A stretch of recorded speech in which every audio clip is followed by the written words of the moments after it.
ಹಾಸನ ಮಂಗಳೂರು ರಾಷ್ಟ್ರೀಯ ಹೆದ್ದಾರಿ ಚತುಷ್ಪಥ ಆಗ್ತಿರೋದು ಗುಡ್ ನ್ಯೂಸ್. ಆದರೆ ತಲೆ ತಗ್ಗಿಸುವಂತಹ ವಿಚಾರ ಅಂತಂದ್ರೆ ಹೈವೇ ಹೆಸರಲ್ಲಿ ಭೂಸ್ವಾಧೀನ ಅಧಿಕಾರಿಗಳು ಭರ್ಜರಿ ಕಮಿಷನ್ ದಂಧೆಗೆ ಇಳಿದುಬಿಟ್ಟಿದ್ದಾರೆ.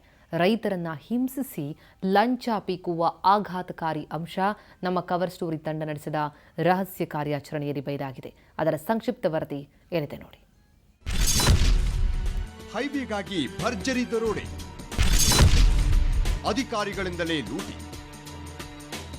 ಎಸ್, ರಾಷ್ಟ್ರೀಯ ಹೆದ್ದಾರಿ 48ರ ಹಾಸನ ಮಂಗಳೂರು ರಸ್ತೆ ಅಗಲೀಕರಣದ ಹೆಸರಿನಲ್ಲಿ ಭರ್ಜರಿ ಲೂಟಿಯಾಗ್ತಿದೆ.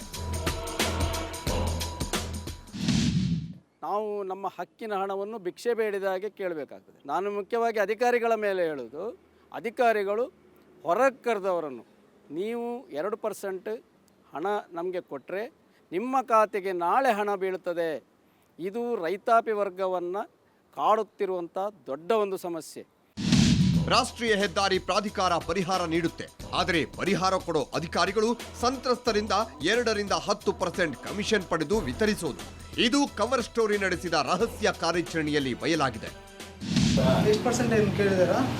2% ಕೇಳಿದ್ದಾರೆ. 2% ಕೇಳಿದ್ದಾರೆ.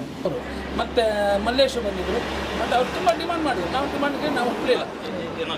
ಕೇಳಿದ್ರು ಅವರು ಅಲ್ಲ, ಪರ್ಸೆಂಟೇಜ್ 3, 5, 2 ಎಲ್ಲರೂ ಕೇಳಿದಾರೆ. ದೇವರು ಯಾರು ನಿಮಗೆ? ಅವರಿಗೆ ಹಣ ಕೊಟ್ಟಿದ್ದೇವೆ ನಾವು 1 ಲಕ್ಷ. ಎಷ್ಟು ಲಕ್ಷ ಕೊಟ್ಟಿದ್ದೀರಾ? ಈ ಕಮಿಷನ್ ದಂಧೆಯಲ್ಲಿ ಸರ್ವೇಯರ್ ರಂಗಸ್ವಾಮಿ, ಗಂಗಾಧರ್ ಪ್ರಮುಖ ಪಾತ್ರಧಾರಿಗಳು. ಇವರಿಗೆ ಸಹಾಯ ಆಯುಕ್ತ ಮಂಜುನಾಥ್ ಕೂಡ ಸಾಥ್ ಕೊಡ್ತಾ ಇರೋದು ಸ್ಪಷ್ಟವಾಗಿದೆ. ಈಗ ಸಾಹೇಬ್ರು ಹೇಳ್ತಾರೆ, ನೀವು ಜವಾಬ್ದಾರಿ ಮಾಡಿದ್ರೆ ನಾನು ಮಾಡಿಸ್ತೀನಿ ಅಷ್ಟೇ. ಏನು ವ್ಯವಸ್ಥೆ ಮಾಡ್ಬೇಕು ಹೇಳಿ ಸರ್?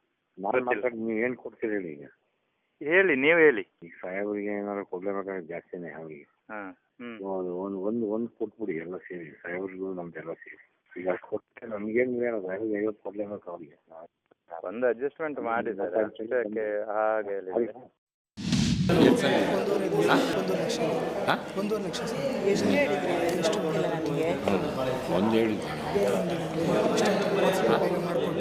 ಆಯ್ತು, ಇವಾಗ ಕಳಿಸ್ತೀವಿ. ಈಗ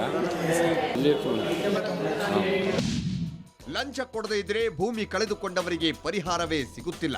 ಅವರನ್ನ ಅಲೆದಾಡಿಸಿ ಹೈರಾಣಾಗಿಸುತ್ತಿದ್ದಾರೆ ಲಜ್ಜೆಗೆಟ್ಟ ಅಧಿಕಾರಿಗಳು. ಇಂಥ ಭ್ರಷ್ಟ ಅಧಿಕಾರಿಗಳಿಗೆ ಶಿಕ್ಷೆ ಕೊಡಬೇಕಾದ ಜನಪ್ರತಿನಿಧಿಗಳು ಅವರ ರಕ್ಷಣೆಗೆ ನಿಂತಿದ್ದಾರೆ ಅನ್ನೋ ಆರೋಪ ರೈತರದ್ದು.